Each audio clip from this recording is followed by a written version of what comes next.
Hello viewers, আসসালামু আলাইকুম। আজকে আমরা বীজগণিত অধ্যায় থেকে খুব গুরুত্বপূর্ণ একটি অঙ্ক দেখব। এখানে আমাদের দেওয়া আছে x square plus one by x square সমান 10 হলে x plus one by x সমান কত। তাহলে এখানে বলছে এক্স প্লাস ওয়ান বাই এক্সের সমান কত, এর মান চাইছে। কিন্তু এখানে আমাদের একটা মান দেওয়া আছে x square plus one by x square সমান হচ্ছে 10।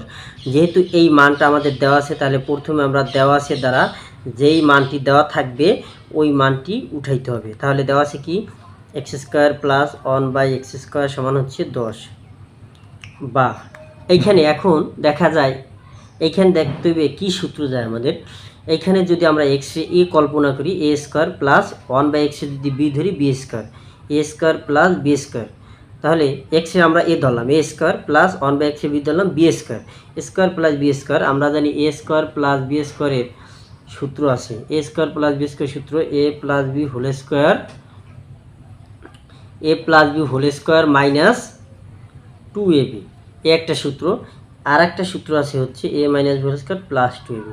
এখন এই দুটা সূত্রের ভিতরে আমরা প্লাসেরটা নিতে পারি, কারণ এইখানে আমাদের প্লাসের মান আছে। তাহলে আমরা প্রথম সূত্র নিতে পারি। প্রথম সূত্র হচ্ছে এ প্লাস বি হোল স্কোয়ার। এ বলতে এখানে এ ধরছি কারে, এক্স রে, তাহলে এ প্লাস বি, বি বানি হলো one by x, a plus b whole square minus 2ab minus 2 a b, a বলতে বুঝেছে এক্স আর বি বলতে বুঝেছে ওয়ান বাই এক্স, সমান হচ্ছে 10-এর 10 কাটা।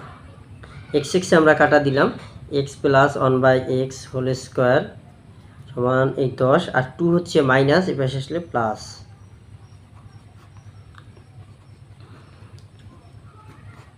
10 আর 2 যোগ করলে আমরা পাই 12। এরপর হচ্ছে বা x plus one by x, এইখানে স্কোয়ার, আমরা দিন স্কোয়ার এসে আসলে রুট হইবে। এখন এইখানে যে রুট 12, এই 12 রুট করলে কত হয় এটা আমরা এখন দেখব। আমরা জানি 12 রুট করলে হচ্ছে 12 রুট করলে হয় 2√3। আমরা 12 রুট করলে 2√3 পাই। তাহলে এটাই